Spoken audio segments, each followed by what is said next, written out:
తోటలోని పనివారు తోడు ఉండనన్నారు, నా తోడు నీవై చేయుటకు పనిచ్చావు.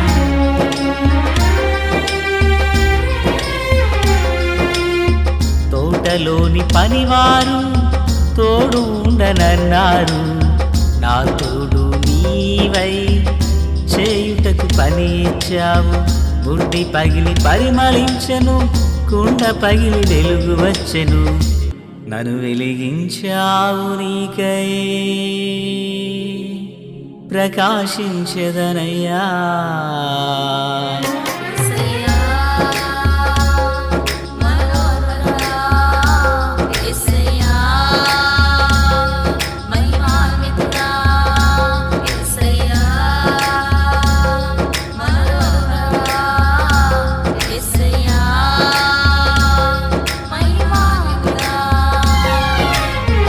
ధూళినైన నన్ను దూతగా నిలిపావు, ఎన్నికలేని నన్ను ఏలికగా చేశావు.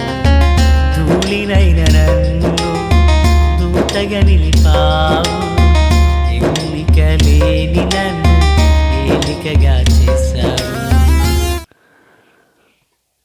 మన ప్రభువైనటువంటి యేసుక్రీస్తు వారి పరిశుద్ధమైన నామంలో తండ్రి అయిన దేవాది దేవునికి నిత్యము స్తుతియు స్తోత్రములు, మహిమయు ఘనతయు ప్రభావములు యుగయుగములు ప్రభువునకే చెల్లునుగాక. ఆత్మీయులారా, బాగున్నారు కదా? నేటి దినాన శుక్రవారం ఎన్టీఆర్ కాలనీ యందు మనకు సాయంత్రం ఉపవాస ప్రార్థనా కూడిక జరుగుచున్నది. ప్రార్థనాపూర్వకంగా అందరూ సిద్ధపడి దేవుని సన్నిధానానికి రావాలనని ప్రభువు పేరట మనవి చేయుచున్నాను. సంతోషం. నేటి దిన వాక్య ధ్యానమై ఆదికాండము 45వ అధ్యాయం 9-10 వచనాలు ధ్యానం చేయబోతున్నాం. నీవు గోషేను దేశమందు నివసించెదవు. అప్పుడు నీవును నీ పిల్లలను నీ పిల్లల పిల్లలను నీ గొర్రె మందలను నీ పశువులకును నీకు కలిగినది యావత్తును నాకు సమీపముగా నుండును. ప్రార్థన. మహాపరిశుద్ధుడా, ప్రేమగల తండ్రి, కృపగల దేవా, స్తోత్రాలు. చదవబడి ఉన్న వాక్యం మీది, వినుచున్న వారందరూ మీ వారు. మీ దాసుడనైన నన్ను పూర్ణముగా మరుగు చేసి దైవస్వరాన్ని వినిపింపచేయండి. రాకడ కొరకు, రాజ్యం కొరకు సిద్ధం చేయండి. సియోనులో నుండి మీ కృపాహస్తం మా అందరికీ తోడయుండును గాక. మేళ్ళు చేత నింపమని, దీవించమని యేసయ్య మహోన్నతమైన నామంలోనికి ప్రార్థించిన మనవులన్నీ పొందియున్నామని నమ్ముచున్నాము మా పరమ తండ్రి. ఆమెన్. ఆత్మీయులారా, బాగున్నారు కదూ? ఈ వాక్య భాగంలో గోషేనులో యాకోబు తన పిల్లలు, తన పిల్లల పిల్లలు జీవించాలని యోసేపు తన సహోదరులకు ఒక సూచనను ఇచ్చాడు. అన్నలారా, ఇంకా కరువు 5 సంవత్సరాలు ఈ దేశంలో ఉండబోతుంది కనుక మిమ్మలను పోషించడానికి దేవుడు ముందుగా నన్ను ఇక్కడకు ఓ రక్షకునిగా పంపాడు. కనుక మీరు వెళ్ళి తండ్రిని తీసుకురండి. తండ్రితో చెప్పండి, నీ కుమారుడిని యోసేపు ఇంకా బ్రతికున్నాడు, ఐగుప్తు దేశానికి ప్రభువుగా ఉన్నాడు, ఆ ప్రాంతాన్ని సంరక్షిస్తున్నాడు, నీవు నీ పిల్లలు అక్కడ బ్రతుకుతారు, రమ్మని పిలిచాడని చెప్పండి అని పంపిస్తున్నాడు. అయితే ఇక్కడ మనం నేర్చుకుంటున్న మాట ఏంటంటే, యాకోబు తన కుమారులు ఇప్పుడు ఎక్కడ నివసించాలనేది యోసేపు ఆల్రెడీ ఒక నిర్ధారణ చేశాడు. ఎక్కడ నివసించాలి? నీవు గోషేను దేశమందు నివసించాలి అంటున్నాడు. ఈ గోషేను ఐగుప్తు దేశానికి ఈ సైన్యాన ఉన్నటువంటి ఒక చిన్న భూభాగము. అది పల్లపు నేల అని, అక్కడకు ఆ నీరు విస్తారంగా ఉన్నది అని చరిత్రకారులు చెప్తున్నారు. ఒక పల్లపు ప్రాంతానికి, నీరు సదుపాయం కలిగిన ప్రాంతానికి యోసేపు తన కుటుంబీకులను నడిపించినట్లుగా చూస్తున్నాం. గోషేను ఈరోజు మానవుని యొక్క దైనందిన జీవితంలో గోషేను ఒక శ్రేష్టమైన ఆత్మీయ పాఠాన్ని ప్రతి ఒక్కరికి నేర్పిస్తుంది. ఏంటి ఈ గోషేను అనుభవాలు అంటే, ప్రియులారా, మరి చూడండి, అదే 10వ వచనంలో యోసేపు అంటున్నాడు, నీవు గోషేను దేశమందు నివసించెదవు, అప్పుడు నీవును నీ పిల్లల పిల్లలను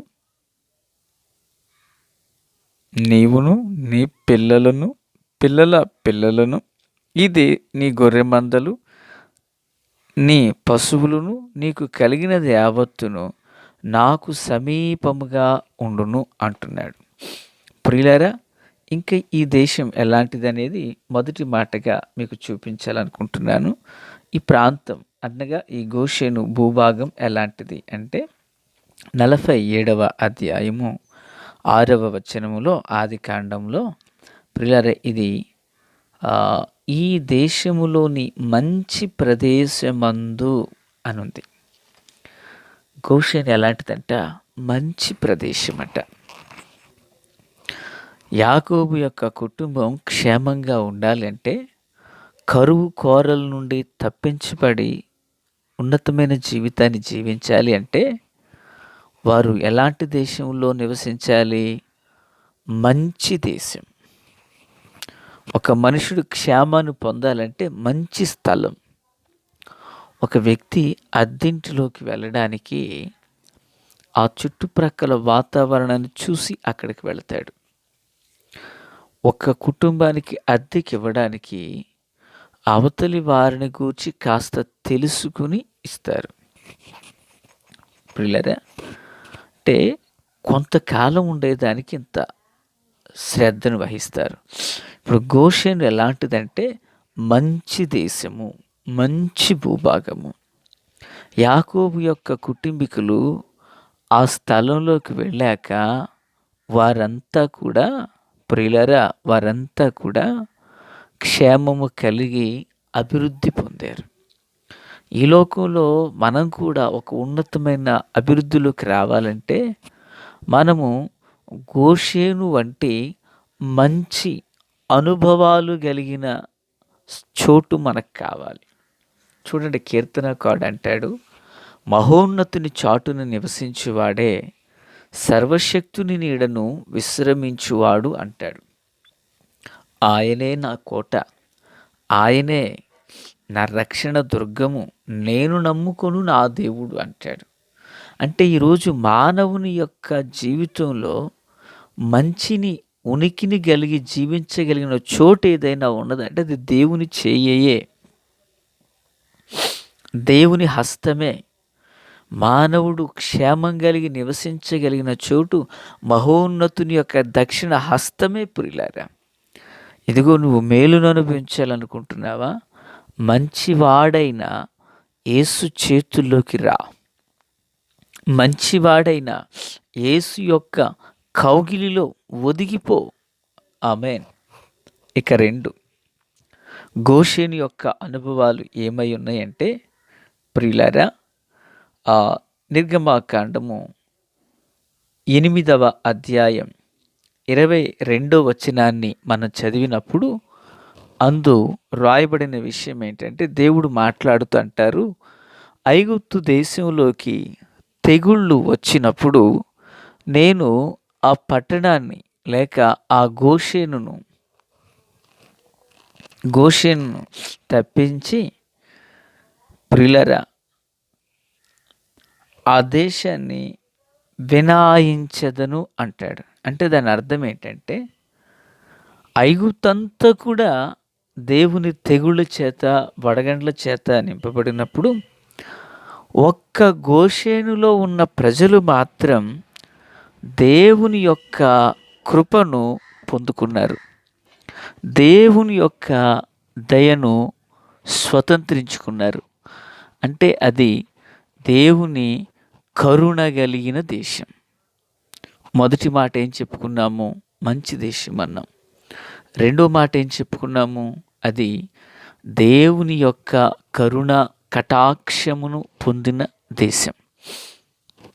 ఇక 3 నిర్గమాకాండము ప్రియులారా 9వ అధ్యాయం 26వ వచనం చదివితే అక్కడ చెప్పబడిన మాట ఏంటంటే, తెగుళ్ళు లేని దేశం అది, రోగములు రాని దేశం, పశువులకు కానీ మనుషులకు కానీ ఒక్క తెగులు కూడా వారిని అంటలేదు, ఒక్క తెగులు కూడా వారిని ముట్టలేదు.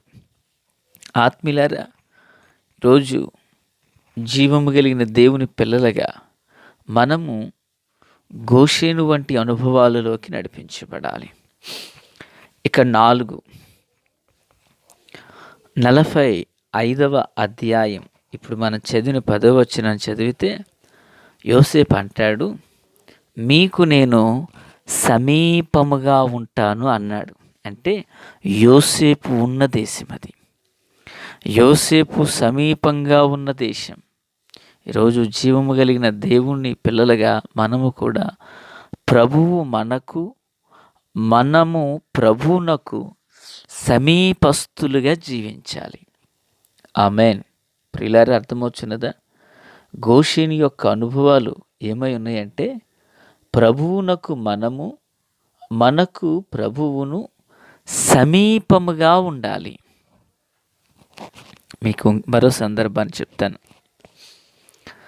యేసు ప్రభులు వారు యోహాను సువార్త 14వ అధ్యాయం 2-3 వచనాల్లో, మీ హృదయాలను కలవరపడనీయకుడి, నేనుండు స్థలములలో మీరును ఉండునట్లు నేను వెళ్ళి మీకు మంచి స్థలమును నేను సిద్ధపరుస్తాను అంటారు కదా. యేసు ప్రభులు వారు ముందుగా వెళ్ళి నీ కొరకు నా కొరకు పరలోక రాజ్యాన్ని ఎలాగూ సిద్ధం చేస్తున్నారు, యోసేపు ముందుగా వెళ్ళి యాకోబు యొక్క కుటుంబీకుల కొరకు గోషేను సిద్ధం చేశారు. యేసు ఆ లోకంలో తండ్రి రాజ్యంలో ఉన్నారు, యోసేపు గోషేనులోనున్నాడు. ఆత్మీయులారా, ఈ మాటలు వినుచున్న క్రీస్తునందు నాకు అత్యంత సన్నిహితులారా, సర్వలోకానికి రక్షణ కలుగజేసిన యేసు ప్రభులు వారైతే యాకోబు యొక్క కుటుంబీకులకు రక్షణ కలుగజేసిన నీడవలే యోసేపు కనిపిస్తున్నాడు. కనుక ఈ గోషేనులో సమృద్ధికరమైన ఆహారం ఉంది. ఈ గోషేను యోసేపుకు సమీపంగా ఉంది. ఈ గోషేను మంచి దేశం. ఈ గోషేను దేవుని కనికరము పొందిన దేశం. ఈ గోషేను తెగుళ్ళు లేని దేశం. అలాంటి కృప యేసులోనే మనకు దాచబడి ఉంది. కనుక ఈ మాటలు వినుచున్న ఆత్మలారా, నువ్వెవరివైనా సరే రా ప్రభు చేతుల్లోకి. గోషేనులో పూర్వీకులు కలిగిన క్షేమం నీకు నీ కుటుంబానికి ప్రభు దయచేయును గాక. ఆమేన్. తండ్రి దేవా స్తోత్రం. వాక్యం అందరి హృదయాల్లో ఫలభరితం చేసి మేలుతో నింపి నడిపించి మహిమ పొందమని యేసు నామమున ఆమేన్.